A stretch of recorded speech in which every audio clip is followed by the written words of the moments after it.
So, what's your name and what do you do at St. Patrick's Academy? My name is Christian Lopez, and I'm actually the eighth grade theology teacher here at St. Patrick's Academy, along with the after school program. I would say that my identity now is definitely rooted in St. Patrick's because I've been here for a little over 2 years. But I've definitely felt like I've grown in my faith and even just in my age. I started working here when I was 18 years old. Now I'm 20, going to 21. And so I really feel like I've really got into the community well, and the community has really impacted me personally. And where were you before you found the Catholic faith? I was at a very odd spot. I want to say I found it in 2023. So it was very shortly after I graduated high school. I remember I was religious at the time. I was kind of like more evangelical Protestant. And I remember doing some research on theology because I'd always loved doing theology. I had done, videos on TikTok, on YouTube, and I amassed quite a bit of following. And then I remember I had a surgery a week after I graduated high school where I was just homebound. I couldn't get out of my bed. And I started, rekindling that love for theology that I started studying. I started studying the early church, started studying the scholastic writers and even the modern period, from the modern period. Ultimately, it became a battle between Orthodox and Catholic, the two most popular apostolic churches. But I ended up becoming Catholic for various reasons, but obviously because of the evidence and because I would like to say the virtue of faith that God has given me. But even before I found God in general, growing up here in South Sacramento, I definitely fell into the culture. And unfortunately, like all cultures, it has its downsides. I started getting into gang activity, sexual immorality, all sorts of things. And I feel like all of those experiences definitely shaped me as, to who I am now. But I definitely will say I regret them. Until, I believe I was 15 years old, COVID hit, and I was away from all those things. I mean, forcibly, I couldn't go out. So I was home alone. I was just home with my thoughts, and I realized what I was doing was wrong. I had a really dark past, and what I was doing was wrong. I had to give it up. And, if I truly claimed to believe in God, I had to live like it. And so I remember it was September 24th or 25th of 2020 that I officially gave my life to God. And then actually, ironically enough, I believe it was September 24th or 25th, 3 years later, that I actually became Catholic. Somewhere around that time. I could be wrong about the dates, but around that time for sure. So, what has it done for you as a person? How has it changed who you are? It's changed my attitude on life. I did many things, like I said, I did many bad things, but I did them because I didn't really see a purpose. I saw all my actions as temporary. I saw them as without consequence. I said, no one's going to know about this, or, even if they do, maybe they think it's cool, whatever. But when I became a believer in God, and I knew that, ultimately all my actions would be held against me, if I don't repent, I realized that actions do have consequences. Now, maybe I don't know them in the moment. Maybe I don't feel them in the moment. Maybe I don't anticipate them, but they all have a consequence, whether in this life or in the afterlife. And so it's impacted me in that manner. I also find joy in little things.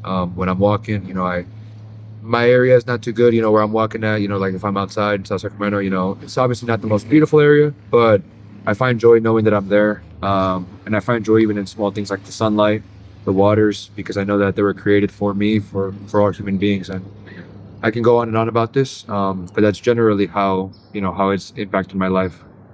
And have you seen children here at St. Patrick's Academy that were kind of in a similar situation that you were in before you found Catholicism? I've definitely seen children here in situations that are almost identical to mine.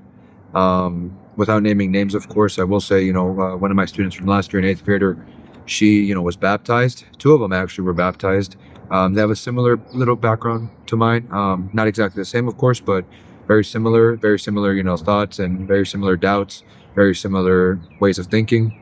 And then, we all became Catholic, and we were able to really embrace a more Catholic and more loving way of life, a viewpoint of the world. And I've seen students here that I know their families. I know that, their families come from, the same background as me, I will say. And I see them growing in the virtue of faith. Sometimes they pull me aside and say, Mr. Christian, I know you went through this. I know you talked to me about this. How do I deal with this? I feel like you're the only one that maybe knows how I feel in this school. And when they tell me that, I feel very honored because I know that they trust me, but they also see God working in my life. They know that if, God could change me, He can change them. So I've definitely seen students in similar, if not the exact same position as mine. So, have you seen this school and its faith foundation change these kids? And how has it changed the path they might have gone down if it wasn't for this school being here? Yeah, I've definitely seen the Catholic faith change these kids. Again, without naming names, I know students of mine, junior high, both junior high and lower grades, that I mean, they acted a certain way before. I remember, sometimes they give everybody a hard time, or maybe they just weren't doing the right things. But now I see them, and they inspire me to be a better Catholic. Some of them are my godchildren. Some of them are going to become my godchildren. Some of them, I see them around, and it makes me very emotional because I really see God working through them, and I see that religion is not limited to the elderly or to those that are dying. It's not limited to them. It's not limited to anybody. It's for all people. The Catholic religion, especially, was famous in the first couple centuries for being the poor man's religion, or the rejected person's religion, because it didn't just reach out to the kings or the queens or to the rich or to the wealthy. It reached out to all people. And again, the word Catholic itself means universal. Katholikos in Greek, it means universal. It means that the church is for all people. And so I've definitely seen students here, truly embrace that meaning of universal, of Catholic, truly embrace that title. And it's the most beautiful thing in the world. It's what keeps me going every day, and it's what even holds me accountable. I think about them, and I'm like, if I'm not being a good example, then how am I going to teach these children, or what type of example would I be if I don't live by what I teach? And so, yeah, these children really lead me to God, and I feel like I lead them to God as well. So you're helping to teach theology here as a first year. How's that been going for you, and how's it been going for the kids? It's actually a really cool experience. I get really happy talking about it because it's a very rare opportunity. I'm 20 years old. I graduated high school in 2023, so almost 3 years ago. And so when I got this opportunity, I was kind of shocked, and the devil quickly installed that doubt in me about whether or not I could do it. I really felt that doubt, but I realized that the answer that God wants to hear is yes. Yes. And so, since I started becoming the theology teacher, the main words that I've been thinking about is credo in unum Deum in Latin, which means I believe in one God, which is the beginning of the Nicene Creed. Because it reminds me that the Nicene Creed reminds me I have to stay grounded in the Catholic faith. I do not teach anything of my opinion or things that I know are not to be true. I teach straight from what the Catholic religion has taught for the past 2,000 years in sacred tradition.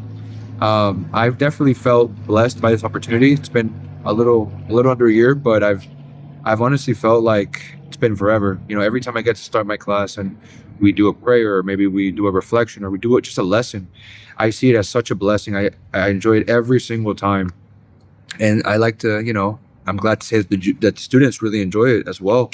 I mean, I get feedback about it all the time from my students, and they really enjoy it. We go through very, very, very rigorous theology. I think that a lot of the time people underestimate what these children, these young adults can do, what these teenagers can do, and what they can really even learn. I think we underestimate them a lot. They're learning theology that ranges from middle school level to high school level to up to university level. And I think it's very beautiful because they love it. They understand it. They're not just, taking notes and going on their phone. No, they're looking, they're participating, and they're understanding it. And I think that's the most important part about a theology class. Not only that, they're living it. They are living it. They're not just reading this or taking notes and calling it a day. They're actively living out the theology that they learn. They're not just reading it or even just understanding it. They're understanding it, reading it, and living it. And if you don't live it, then it's all in vain. It's all done in vain. But I will definitely say that I think it's been a mutual feeling between both me and the students that it's been a wonderful experience so far teaching Theology A, for sure. So lastly, what do you think will happen should this school cease to exist and the opportunity for affordable, accessible Catholic education suddenly be out of reach for these children and their families? I really think, representing myself in this case, I really think that the school should not be, I don't want to use harsh language, but I don't think it should be traded in for 33 pieces of silver. I don't think these students should be traded in for that, because the children themselves are, I'm going to go as far as to say a lot of them are saints. They're very holy children, and I've seen them grow. I've seen students grow from being one person to another in the span of months here at this school. I've seen myself grow. I've seen my coworkers grow. I've had some of my happiest moments here, some of my most difficult moments here. And for me personally, I come here sometimes even during the weekends and just, do some cleaning or something, or maybe just relax on the grass in the garden. Just because the feeling of being here is unlike any other. You feel history here. You don't feel innovation. You feel history. You feel tradition. And when I say innovation, I don't mean healthy innovation. Growing. That's not what I mean. What I mean is you don't feel. I want to say what's the word for like. I guess maybe dumbing down, or I don't feel like the gospel is filtered here. I don't feel like it's filtered here. I think the gospel is completely just in plain sight, the gospel. Even if you just look behind me, the statue of Mary, I mean, again, you see many pieces of Mary today, many arts of Mary today, and a lot of them don't really look like Mary. They don't really, they don't really capture what it is to be the mother of God. I think that these statues certainly show that. I think, even just the slight beauty here, the flowers, the bushes, the trees, the statue, I think that that's a reflection of the gospel. Because remember, our call as Catholics is not just to, teach the truth, but even to enact beauty, enact truth, and all sorts of things. So if we don't make our churches beautiful, our schools beautiful, then, at the end of the day, what are we doing? We're not living up to our calling. But I don't think the school should close. I think we should keep going. I think that, our call is to keep going. And this school is almost 100 years old. It used to be an orphanage, of course, as you probably know.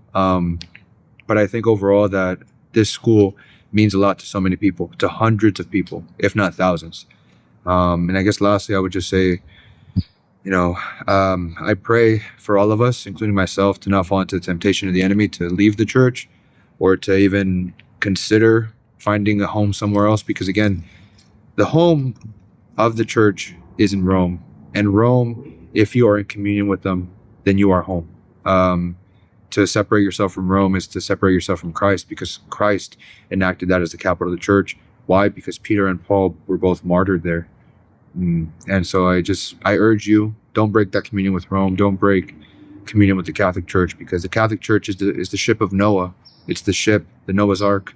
And if we get out of that ship because we have a bad Noah, then unfortunately we pass away, we die spiritually. So, when our mother is hurt, when our mother church is hurt, we don't run away. We don't leave her. We stay there to help her. If not, then can we really be truly called, her sons and her daughters?